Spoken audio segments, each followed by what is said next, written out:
Good morning students, I am Rekha your SST teacher from C public school Julana. हमने हिमालय की नदियों के बारे में विस्तार से अध्ययन कर लिया था। अब है प्रायद्वीपीय पठार की नदियाँ।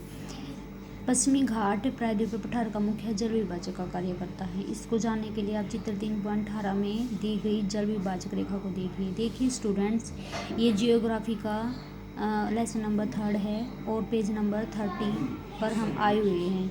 अब ये देखिए प्रायद्वीपीय पठार की नदियाँ इसमें जल विभाजक का कार्य कैसे करती हैं। चित्र में देखिए आप मैप में, ये हमारी प्रायद्वीपीय जो पश्चिमी घाट है ये जल विभाजक का कार्य करती है, क्योंकि इस साइड से जो भी नदियाँ बहती हैं, कुछ नदियाँ बंगाल की खाड़ी में गिरती हैं और कुछ जो हैं भ्रंश घाटी से होती हुई जो अरब सागर में गिर जाती हैं।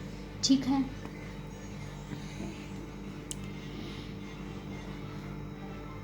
अब पश्चिमी तट के नज़दीक उत्तर से दक्षिण की ओर फैला हुआ है महानदी, गोदावरी, कृष्णा और कावेरी इस क्षेत्र की सबसे बड़ी नदियाँ। ये इस क्षेत्र की सबसे बड़ी नदियाँ हैं।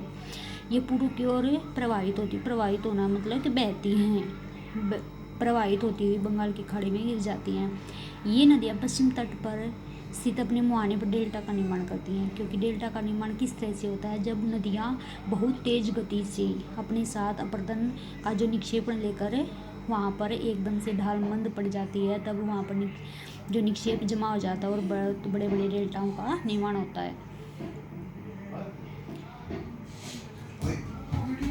पश्चिमी घाट से पश्चिम की ओर बहने वाली नदियाँ छोटी छोटी हैं, लेकिन नर्मदा नदी और तापी दोनों ही इसके अपवाद हैं। ये दोनों बड़ी नदियाँ हैं और पश्चिम की ओर एक भ्रंश घाटियों में बहती और अरब सागर में गिरती हैं और जवारण का निर्माण करती हैं।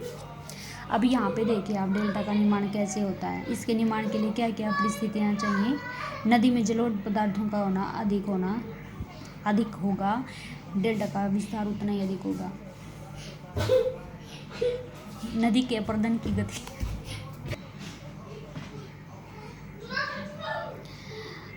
अब है यहाँ पे हमने पढ़ लिया था, नदी के अपरदन की तीव्र गति भी होनी चाहिए जिससे निक्षेपण की सामग्री प्राप्त हो सके। नदी का मार्ग लंबा और बड़ा आकार होना चाहिए। मुहाने के नज़दीक नदी का वेग भी अत्यधिक मंद होना चाहिए।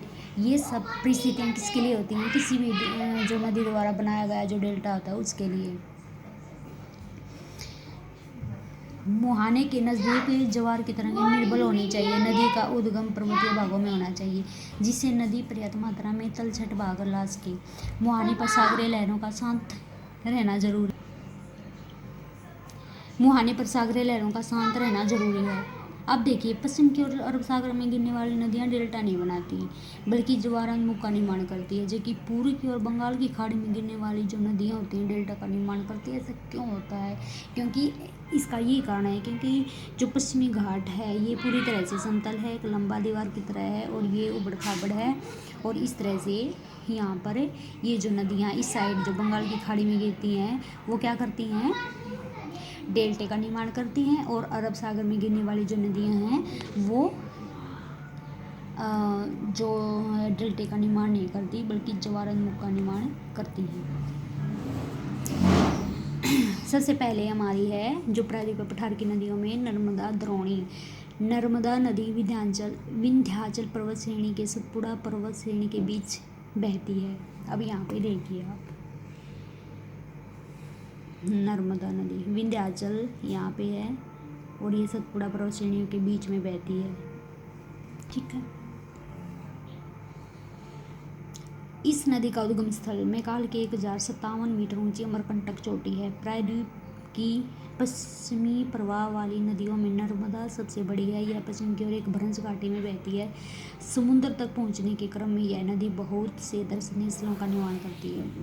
मध्य प्रदेश में जबलपुर के नज़दीक बेड़ा घाट में संगमरमर की चट्टानों को काटकर गहरे गाजों का निर्माण करती है। इसी स्थान पर नर्मदा नदी ने धुआंधार नामक एक जलप्रपात भी बनाया है। नर्मदा की सभी सहायक नदियाँ बहुत ही छोटी हैं। इनमें से अधिकतर समकोण पर मुख्य धारा से मिलती हैं। नर्मदा द्रोणी मध्य प्रदेश और गुजरात के भागों में विस्तृत है। अब है हमारी तापी द्रोणी। जो नर्मदा नदी है वो तापी नदी है। इस नदी का उद्गम स्थल मध्य प्रदेश के बैतूल जिले में सतपुड़ा की श्रृंखलाओं में 792 मीटर ऊंचा मुल्ताई नामक स्थान है। ये मुल्ताई नामक स्थान पर स्थित है और यहाँ से इसका उद्गम स्थल है।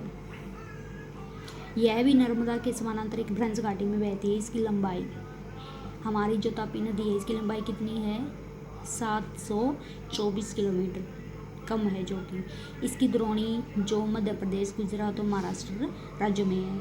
ठीक है, ये कौन कौन से राज्यों में स्थित है, मध्य प्रदेश, जो MP है, ठीक है, गुजरात है और जो महाराष्ट्र है, ठीक है, वहाँ पर इसकी द्रोणी इन राज्यों में स्थित है।